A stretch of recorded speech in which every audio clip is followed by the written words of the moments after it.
Eu sou a Josiane Dias, professora de redação, e hoje nós vamos falar um pouco sobre argumentação.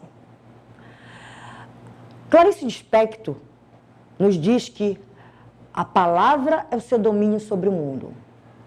E falar de domínio sobre o mundo mediante a palavra é nada mais do que falar de argumentação, da arte de argumentar, a arte de convencer.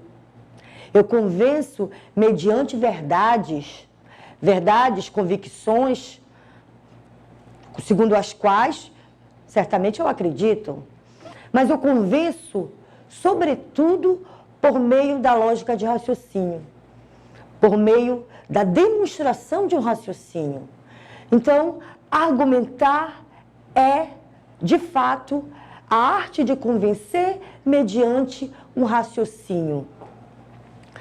Muitos, porém, consideram, acreditam, inclusive, que se pode convencer mediante a manipulação. Né? Então, muitos argumentam, manipulam, persuadem, melhor dizendo. Né? De fato, argumentar é persuadir, mas persuadir certamente não é argumentar. Porque persuadir faz-se por meio da sedução, por meio, muitas vezes, da manipulação, né? Da coação. Da argumentação, não. Na argumentação, o meu público vai, por meio da demonstração do raciocínio que eu apresento, que eu organizo, que eu exponho, ele vai, portanto, construir a sua lógica. O ato de persuadir, exatamente no manifesto, por exemplo, eu vou persuadir um público jovem. Então, certamente, eu vou utilizar da sedução. Muitas vezes querendo dizer aquilo que esse público quer ouvir. E argumentar necessariamente não é falar o que o público quer ouvir, mas aquilo segundo a lógica do raciocínio ou a verdade dos fatos. E quando se fala da verdade dos fatos, fala-se do concreto e não da manipulação dos fatos. Porque vamos imaginar que em tempos de manipulação da notícia, em tempos de fake news, é muito fácil argumentar. E aqueles que se utilizam da argumentação para fins escusos, muitas vezes tentando convencer os desavisados, as pessoas mais carentes de informação, não da informação em si, mas do processamento dessa informação. Essas pessoas certamente serão as manipuladas. Quer dizer que a manipulação ela se dá apenas, ela ocorre para aquelas pessoas que são alienadas, para as pessoas que são pouco informadas? Não necessariamente. A manipulação pode ser consentida. Se eu pretendo, se eu tenho um objetivo, e esse meu objetivo é comum ao outro, eu posso me deixar manipular também. Porém, certamente isso não se dá por meio de uma argumentação. Uma vez que, conforme já foi apresentado, já foi comentado, argumentar é convencer mediante uma demonstração de raciocínio. E esse persuadir que pode se relacionar ao argumentar, o inverso não é verdadeiro. Porque eu posso persuadir, eu posso seduzir mediante verdades ditas conforme a crença do outro. O bom manipulador faz isso. Em tempos de eleição, por exemplo, o que nós não deixamos de ouvir são números. E os números são excelentes recursos para manipular, para fazer o outro acreditar. Outro instrumento, outro recurso que se presta à manipulação a manipulação daqueles, do ouvinte, do espectador, do telespectador, é o argumento, o apelo à autoridade. Mas até que ponto esse apelo à autoridade, ou em que medida esse apelo à autoridade se constrói mediante a manipulação? Né? Quando nós assistimos a um comercial, a um anúncio publicitário que apresenta uma sumidade nacional, uma autoridade, né? uma pessoa pública falando de um produto com autoridade, certamente nós temos aí não uma argumentação, pelo contrário, nós temos um erro de argumentação, uma falácia.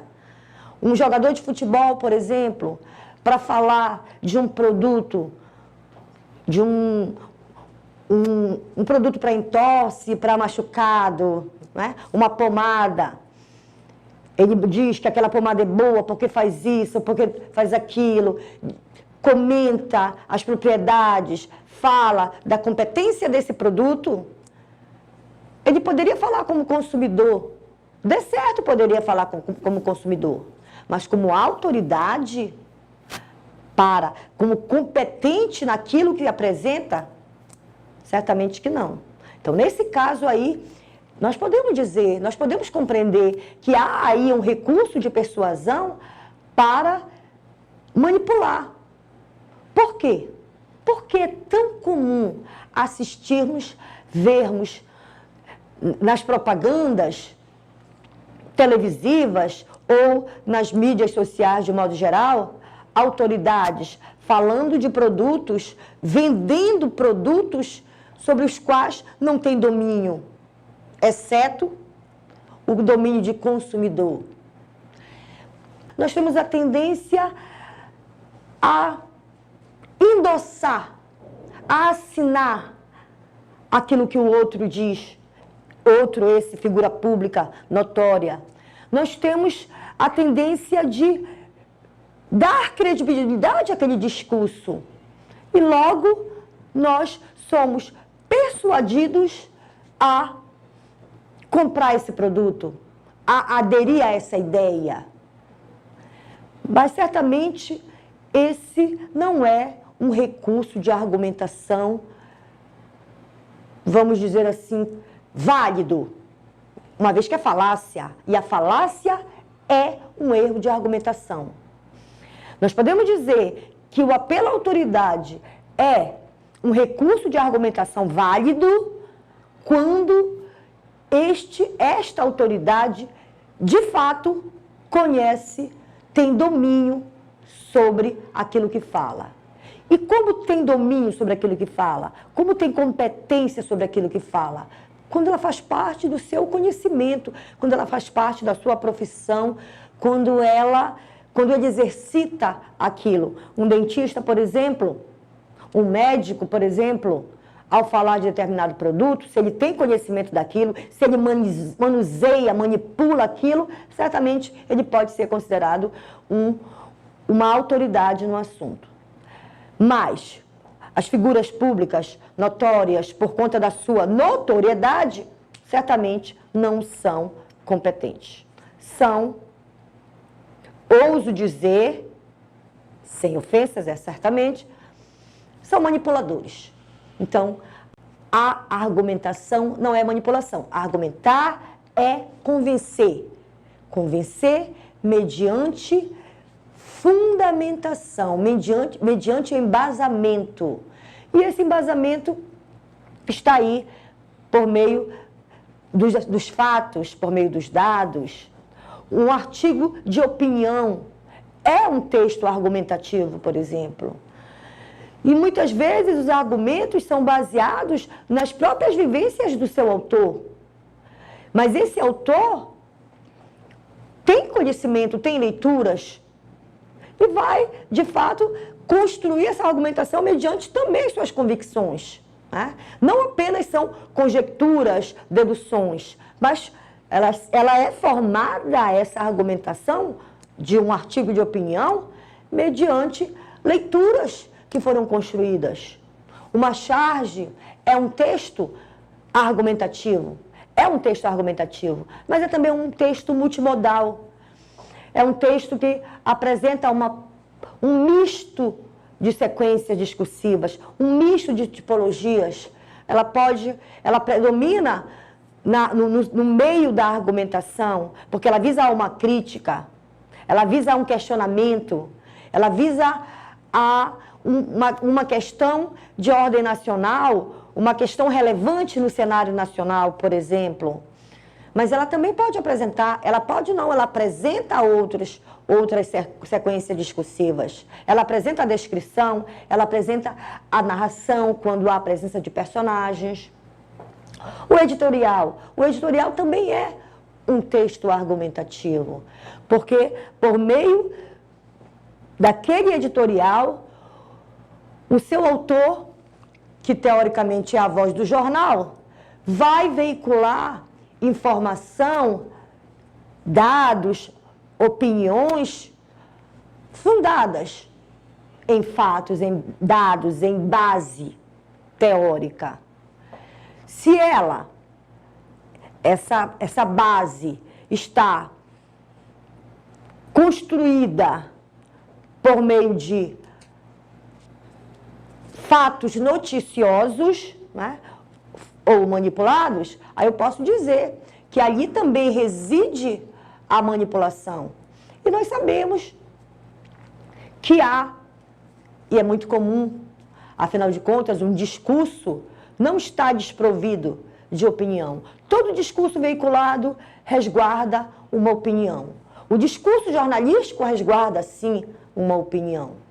Ocorre que essa opinião pode ser velada. E aí, o leitor, muitas vezes desavisado, não vai perceber que há ali um teor de manipulação. Bem, nós percebemos, por meio dessa pequena conversa, que argumentar é um posicionar-se diante do mundo. Então, nós estamos cotidianamente nos posicionando, cotidianamente nós estamos argumentando. Então, a argumentação, ela é um ato humano que nos diferencia, se é que nós podemos dizer de fato isso, que nos diferencia dos demais animais. Porque pela arte ou pelo raciocínio desenvolvido, nós podemos argumentar visando ao convencimento. Nós podemos argumentar visando a persuasão. Bem, pessoal, é isso que nós tínhamos para hoje. Na próxima oportunidade, nós vamos nos aprofundar, analisando um pouco mais nesses gêneros argumentativos. De que maneira a argumentação, como ela se propõe, a que ela serve de fato. Cada gênero argumentativo tem um propósito, além, é lógico, do argumentar. Mas ele guarda objetivos outros. E são sobre eles, esses argumentos, esses gêneros argumentativos, que nós vamos conversar um pouco mais na próxima oportunidade. Até logo!